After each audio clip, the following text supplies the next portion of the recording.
the answer is question versus answer mode. Well, hey there, welcome back. Have you ever helped a friend who had a question or a conundrum, and the answer was just so obvious to you that you just spelled it out for them and they were like, wow, thank you. And you went away feeling pretty smart. But then you had issues, maybe even some of the same issues. And you turn to others for your problems too. But you think to yourself, well, yeah, I knew that. When they give you the solution, you're like, wait, I knew that. Duh. And then you think, well, wait, why can't I just do that for me? Why can't I talk to myself in that way and provide answers for myself? And the answer is question versus answer mode. At least that's what I call it. If you study the brain, then you think of the limbic system versus the frontal cortex. Ooh, I like that.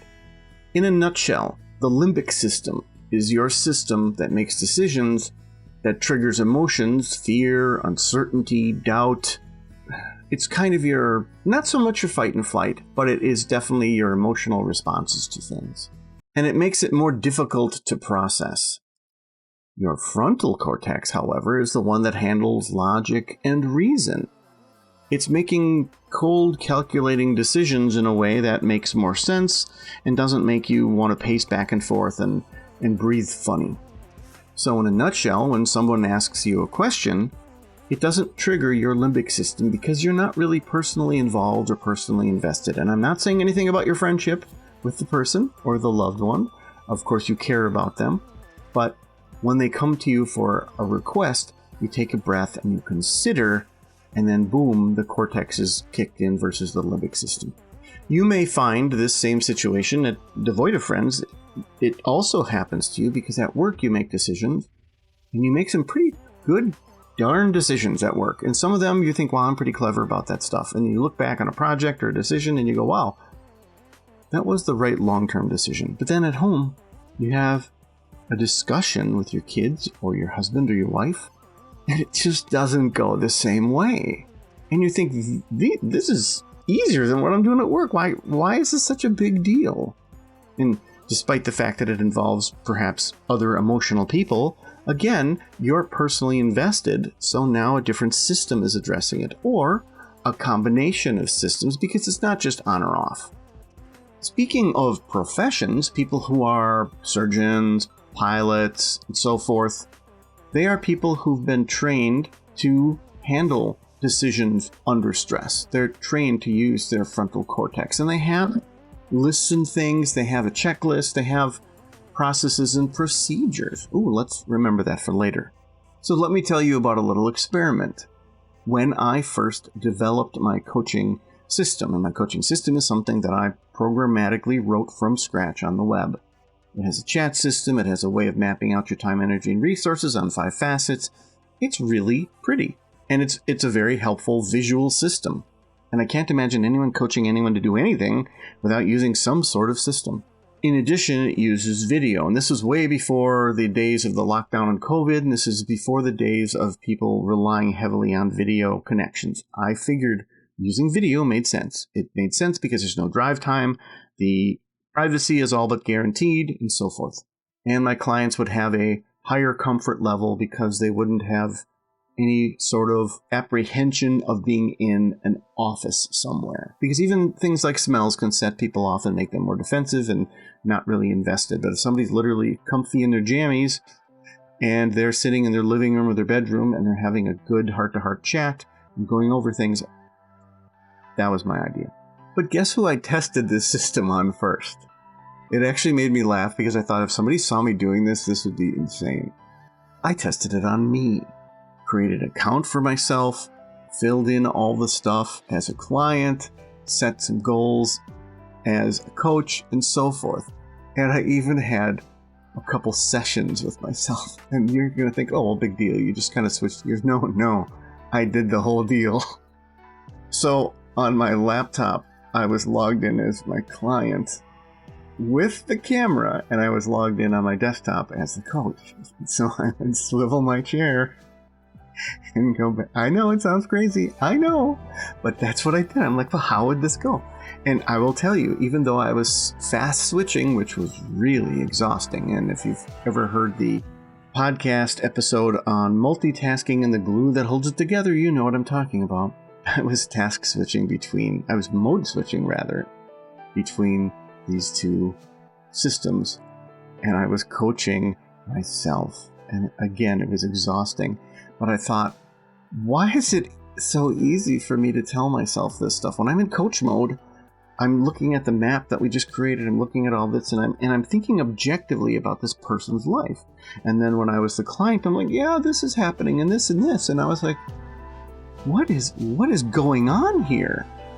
So fast forward to right now, I find out about the limbic system and the frontal cortex role once I start to do research about my concept of question mode versus answer mode. And as with so many things, I put in words that are simple. Question versus answer mode makes a lot more sense to your vocabulary right now probably than limbic system and the frontal cortex, right? But it proved this ahead of time.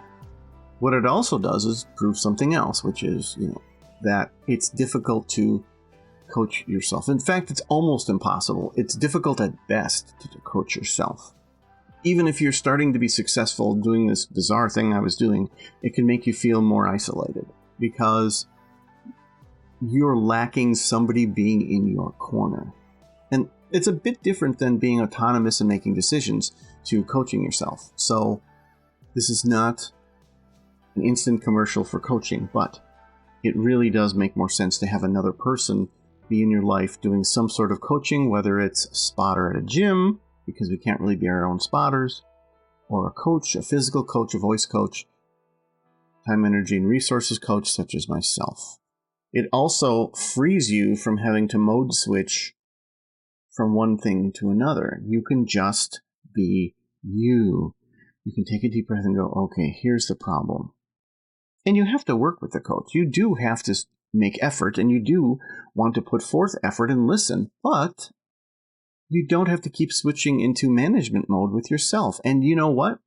Being coached may be the only time in your life where you're not in management mode. Because in work, you're probably in management mode. You manage others, or you manage jobs and things like that. You come home and you're managing your relationship with your wife or husband or girlfriend or boyfriend, etc. You're managing your kids as a parent. You're always doing things like that.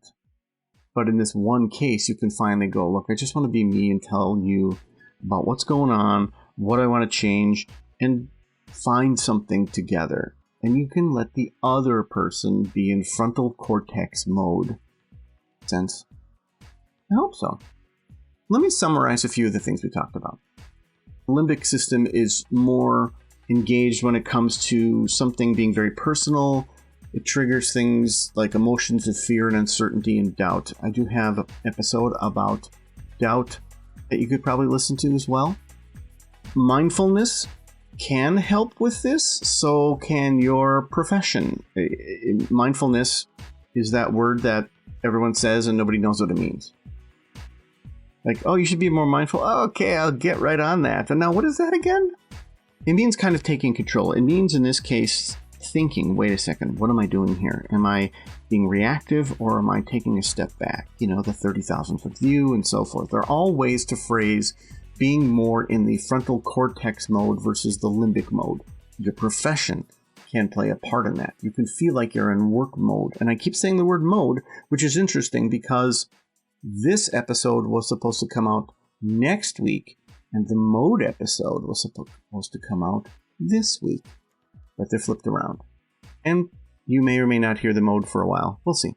And finally, again, engaging someone to coach you means that you are having someone use their frontal cortex to manage and look over things for you so that you don't have to, and you can stay in the mode of just being you, which can include being more frontal cortex oriented. Sorry, that was hard to say. But I guess the bottom line is it allows you to be in client mode while they can be in coach mode. The right coach. It can be a tremendous difference. It's a massively powerful tool that I wish more people had access to. I wish more people understood the power of, and I wish more people would take advantage of it and find the right coach for them. I think finding the wrong coach with no system is probably worse than having a coach at all. So that came along with this podcast also has a couple links to some studies that some people have done of the limbic system versus the frontal cortex system when it comes to problem solving and so forth. Always fun to have that read. And thank you, as always, for listening. Take care of you. Living life every day, late at night, not okay. All I want, and I pray, all I need are some better days. Yeah. Join the community, patreon.com/alchemy for life. I believe in a better day. Living life every day, late at night, not okay. All I want, and I pray, all I need are some better days.